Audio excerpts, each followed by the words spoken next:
LTN, your trending nation.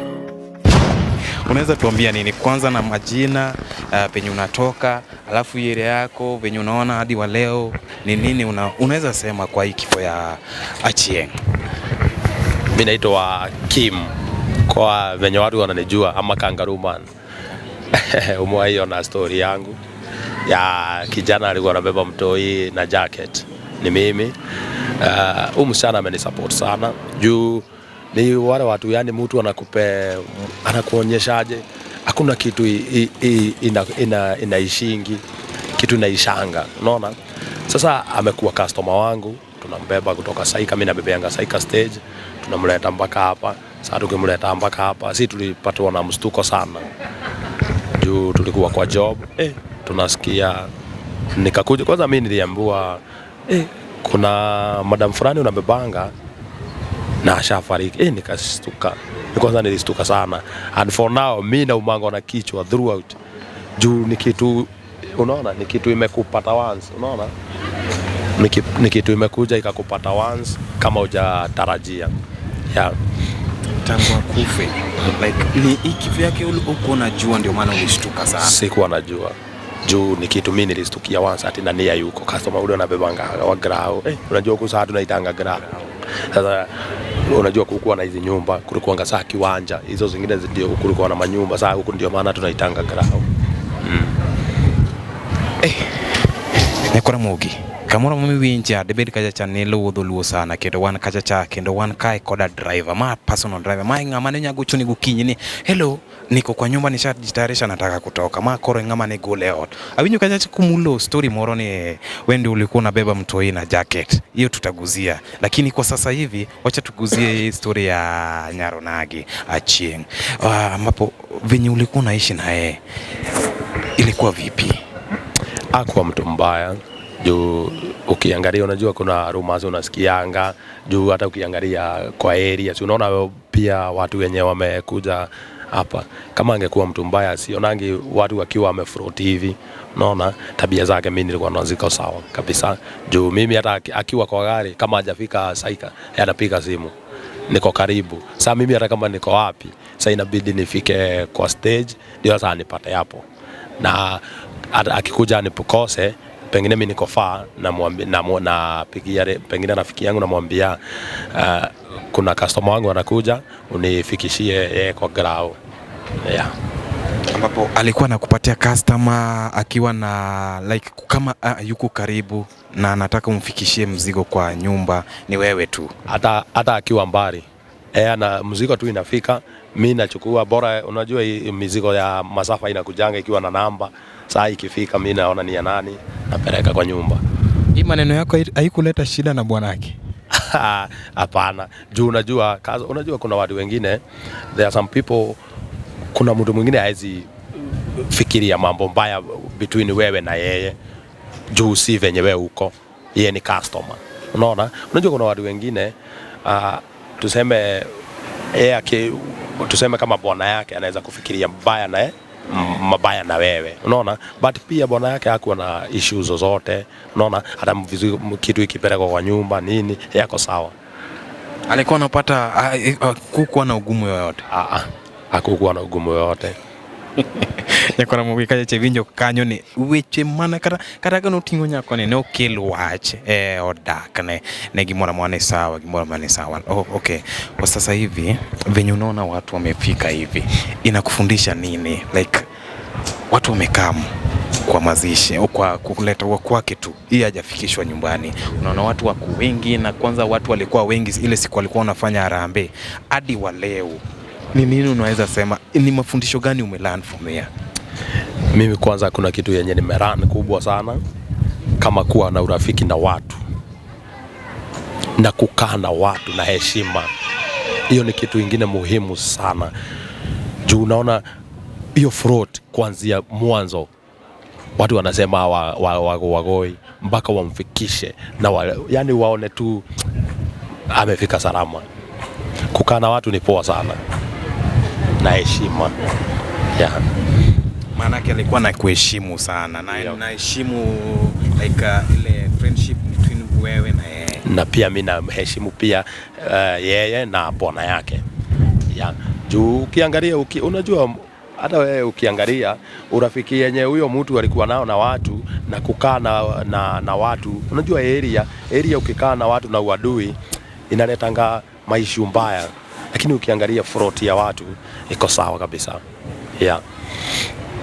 Asante sana. Erokamano Nyawinjo. Kamora mama intiere iwinjo kanyacha wan koda personal driver.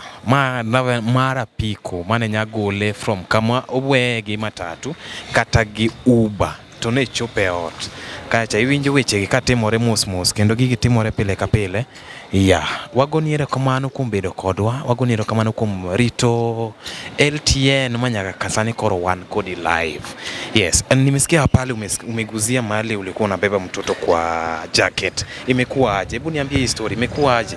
Tukiachana na mambo ya sasa ya matanga na ya Chieng.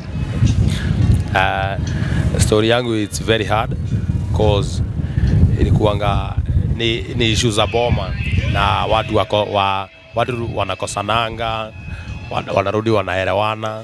Sasa ilikuwa my wife, tulikosana kwa nyumba kidogo hivi. Yeye akaniachianga mtoi. Sasa venye aliniachianga mtoto, mimi niliona uwezi achiwa mtoto na wewe utupe. Sasa nilitake hiyo nichukua huyo mtoto, mimi nikamlea.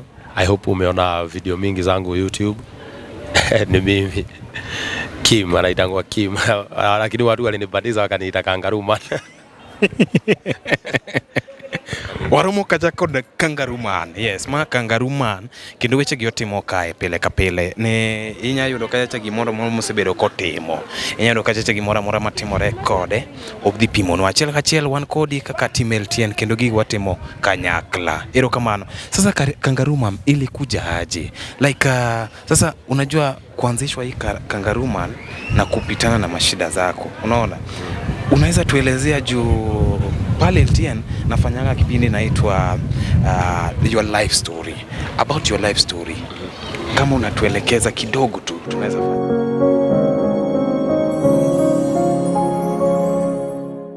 Yes, nyakona mugi kacha cha wacha ko story awan kacha koda story awadhi modho pi momatin kiki will ne wagadoga pi. Yes, mondo mio wicho oyudre makare.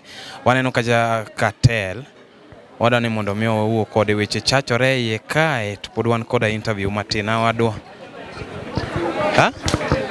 Sawa. Koro hapo ukianza yani ilikujaje like ukajipata sasa within your story tunafanyanga ile story of your life, a story of your life. Sasa ukituelezea tu kidogo ilifikaje hadi hapo mkosane hadi sasa uachu na mtoi kabisa? Ilikuwa saa ni venye unaingia kwa nyumba. Saa ukiingia yani ukienda job juu si tuwezi fanya kazi at the same. Najua kuna watu wengine wanafanyanga usiku, kuna wengine mchana. Saa mimi nafanyanga usiku, naingia kazi saa 1, nafunga kazi saa 3. Hata saa hii mchana niko hapa juu ya rafiki yetu. Sasa mimi ni ile unaendanga kazi, ukirudi saa mimi naendanga kazi saa 1, natokea saa 3 ya asubuhi. Saa ni ile unarudingi kwa nyumba, unakuja unapata wifi hayuko. Sasa ukipata wifi hayuko, unampigia simu, unamuuliza ako wapi. Yani inakuwa kama mzoea. Unaona? Sasa ilifika pale mimi nikakuja kwa nyumba, sasa nikatoa makali. Nikataka kujua ni wapi anaenda, na wapi anaendanga. Sasa venye nilitoa makali, hakutaka hata mambo mingi, lakini ni kama kitu walikuwa wameplan na pale alikuwa ametafuta kazi ya hao. Sasa venye ni kama alikuwa ametime, akaona hakuna pale pengine anaweza acha mtoto, labda tu aniachie. Alikuja wakati aliingia kwa nyumba hivi juu kwanza tulikosana, akaenda kwao na akakaa like 1 week hivi. Sasa venye alitime niko kwa nyumba akakuja. Sijui aliniambia sijui jacket na rongi zake. Sasa unajua ni bibi yako huwezi muuliza. Akaingia kwa nyumba. Hiyo harakati mimi nikataka kujua Yesu amekujia nguo. Ni kuenda anaenda tukachane kabisa ama anatakaje. Sasa ile harakati mimi nimemuuliza maswali hapo, aliruka. Akaanza kelele, nini. Acha mimi niende zangu. Naenda sijui what, naenda home. sina nguo za kubadilisha.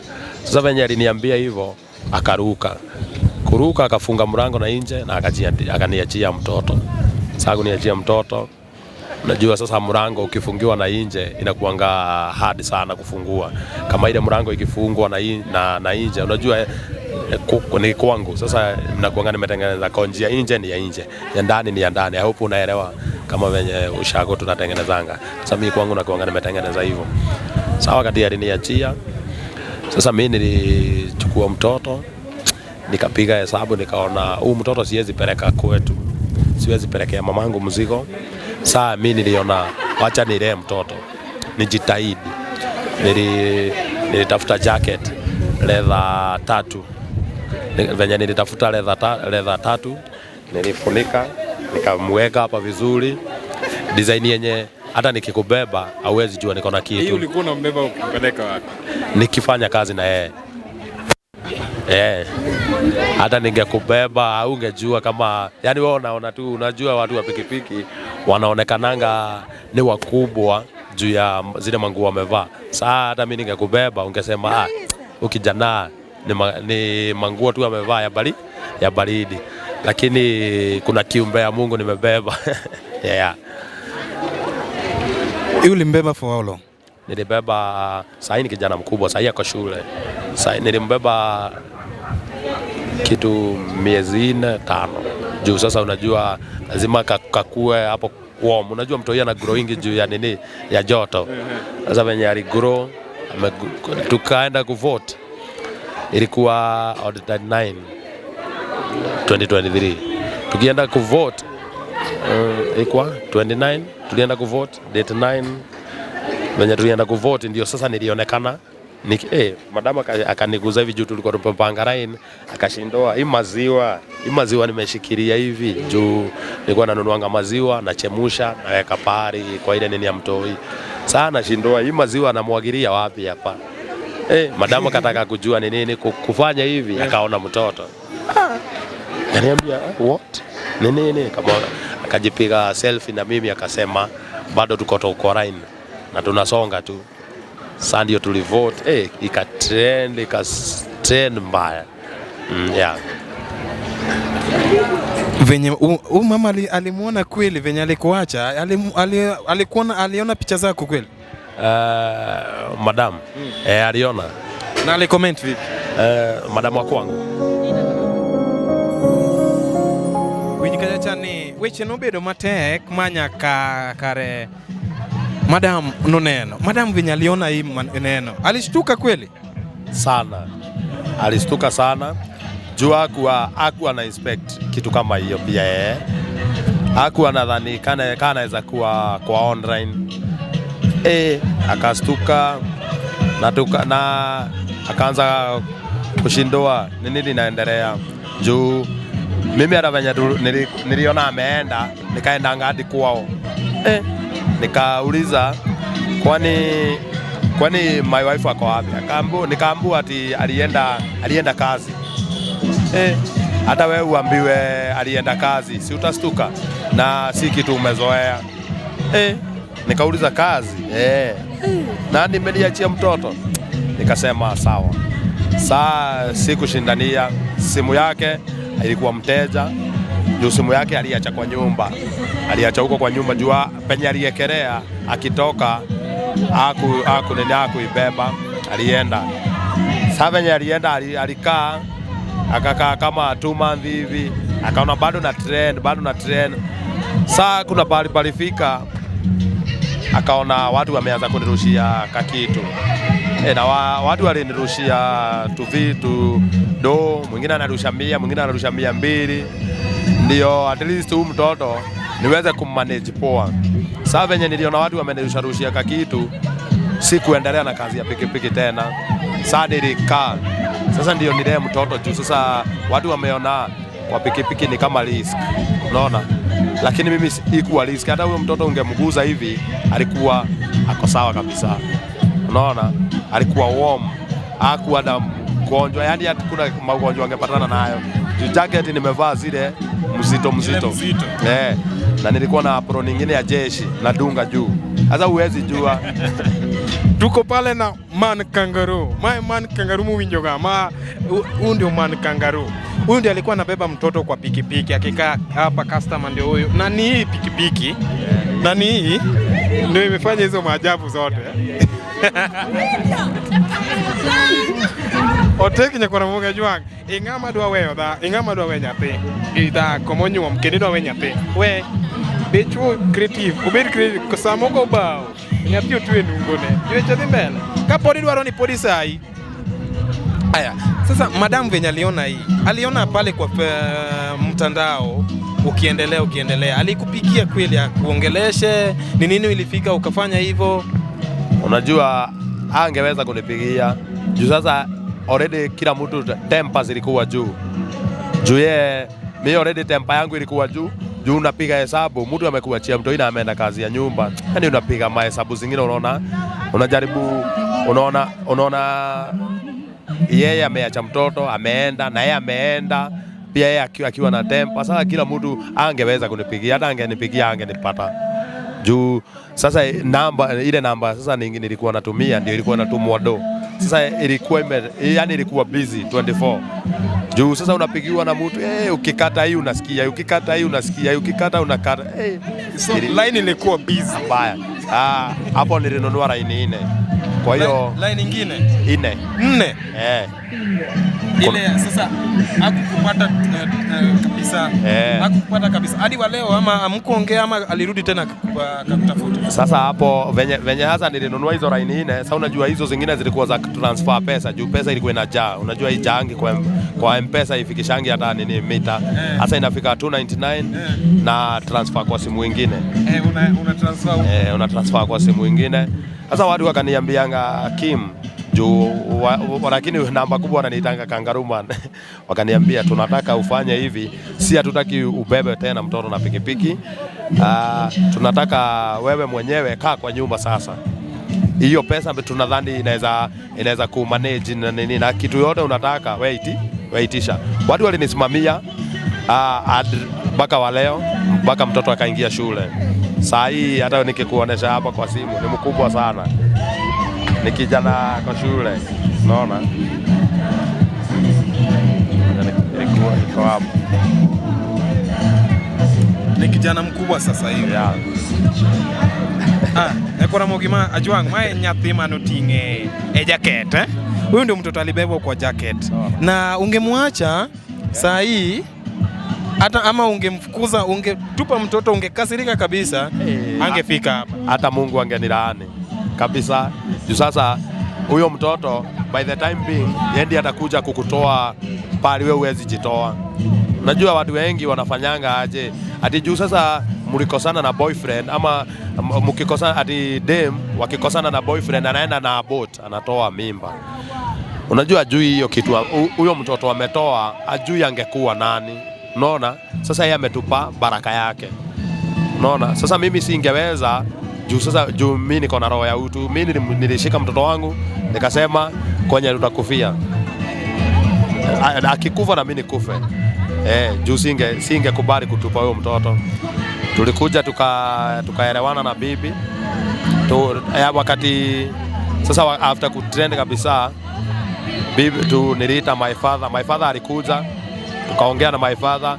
My father akaniambia hakuna makosa mtu wa samea yangu. Unaona? My father ni mtu alikuwa anataka boma, yani anataka watoto wake wakuwe kimoja. Saa venye nilimuita akakuja akaniambia hakuna makosa mtu wa samea wangu. Hata akanipe for example na msichana alikuwa kwa Biblia na alikuwa na makosa mingi sana. Sawa, watu akachukua mawe wampige. Yesu akainama chini akaanza kuchora na vidole. Akasema kama hujawahi kosa ukuwe wa kwanza kupiga huyu msichana. Sasa alinipe for example hapo. Sasa mimi nikaona ni ukweli. Tukakaa yeye mwenyewe akaenda kwa kina bibi. Akaenda akasema huyo uko kwenye yako kazi, hataki hiyo kazi. Yeye anataka akuje tukae pamoja tulee mtoto pamoja. But bibi alidinda. Yeye akadinda, but mwisho yeye in fact ni kitu pia babangu imemguza, pia yeye imemguza hiyo kitu, ameelezewa. Akakuja na tukaendelea na safari. Mamake mzazi alikuwa anasema nini kwa hii venye alikuacha wewe? Mamake mzazi, unajua venye sasa nilienda kwake, yeye aliniambia msichana hayuko. So unajua kama hayuko huwezi enda huko. Kama kwa kina wife sasa usikia mwenye sasa ulikuwa umeoa na mlikuwa mnakaa naye hayuko. Sasa unaenda huko juu ya nani? Na hakuna. Unaona, sasa venye nilitoka huko nilimaliza hivyo. Hata mama msichana kukutafuta akuje muongee akupatie mawaidha venye utafanya, hakukuja? Yeye unajua yeye alikuwa ananiambianga, yeye alikuwa ananiambianga watu ni kuvumiliana na watu wanatakanga wanakaa pamoja. Lakini unajua mimi singetaka kupelekea mtu yote mzigo yangu. Juu mimi nikisikia utamu mimi nilikuwa nasikia peke yangu. So singetaka pia mimi niekelea mtu mwingine ama parent, sikutaka. Yani nilikuwa nataka mimi mwenyewe. Nilijihami kama KDF akienda kwa vita. Nikasema ni mimi ni liwe liwalo kwenye tu tutaenda. Na mtoto aligrow. Hey, ilikuwa kibarua kigumu sana. Juu huyo mtoto wa miezi, mtoto ananyonya usicheze. Mtoto ananyonya usicheze kulea huyo mtoto.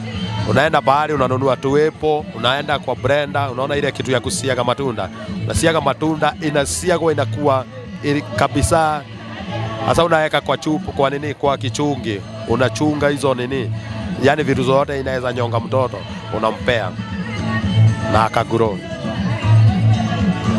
Hey, machal maringi mamar korom Kangaroo Man. Hali yake ya maisha. Hali ya maisha ya Kangaroo Man.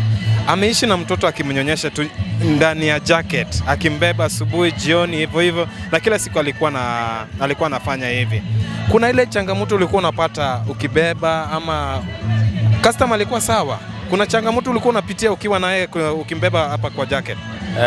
Changamoto yenye nilikuwa nayo ni about food ya mtoto. Juu sasa unapiga hesabu uwezi beba chakula mtoto 24. Lazima ikuwe warm, ikuwe moto. Saa unafanya kazi, unarudi kwa nyumba. Unajua kwa stage tuko watu 50. Kabla ufikisha 200 ni kibarua. Sasa nilikuwa na kaka na yani kazi yangu ni kushinda nikirudi kwa nyumba. Juu pia nataka ule mtoto pia tumbo yake ikuwe imejaa na kumbadilisha pampers. Alafu wakati sasa watu walijua mimi ndio nabeba mtoto na pikipiki. Sasa ilikuwa sasa kibarua kigumu. Juu sasa mtu alikuwa anakuja na kukaria pikipiki anasema huyu ako na mtoto. Huyu ako na mtoto. Yaani unasikia yani hiyo kitu inakukera sana. Unafeel na kunyonga baya. Haya sasa watu wenye ulikuwa naye kwa stage walikuwa wanasema aje? Like walikuchukulia aje? Unajua kwa stage yetu mostly kuna sasa watu walijua, walikuwa wananishika mkono sawa, wakiona kwa stage tuko wengi, tuko watu 50, kabla ufikishe hiyo 200 ni balaa. Sasa unapata mtu wanachangana hapo, anakuambia Kim, shika hii 300 enda home. Wanakuambia enda home, unaenda sasa una relax. Sasa kesho yake tena unarauka. Jujue mtoto, si unajua mtoto anapendaga, anakuanga na expensive mingi sana. Pampers, maziwa ile ya Anan. Na unajua ile maziwa ya Anan, kale kama mkebe kanatoshana hivi 1900. Na unajua hiyo 1900 anakunywa kama siku 2, kanatoka naisha. Jujue hiyo ni maziwa. Unaona? Hiyo si ati kuna kitu unaongeza. Hiyo ni kupika tu na unawekea mtoto anakunywa. Na yani na hizo matunda. Unajua hizo matunda ni unapata paipai ukienda kununua, unapata huyo mtu anauza paipai hawezi kuuzia ya mbao, anakata 50. Sasa akikuuzia ya 50, labda mkunywe na mtoto hiyo nini. Ukisiaga hiyo vitu, ukisiaga hiyo uji, labda mkunywe na mtoto juu kiacha hapo itaharibika. Yeah. Hey, maneno magumu haya. Nasikia hiyo story bana.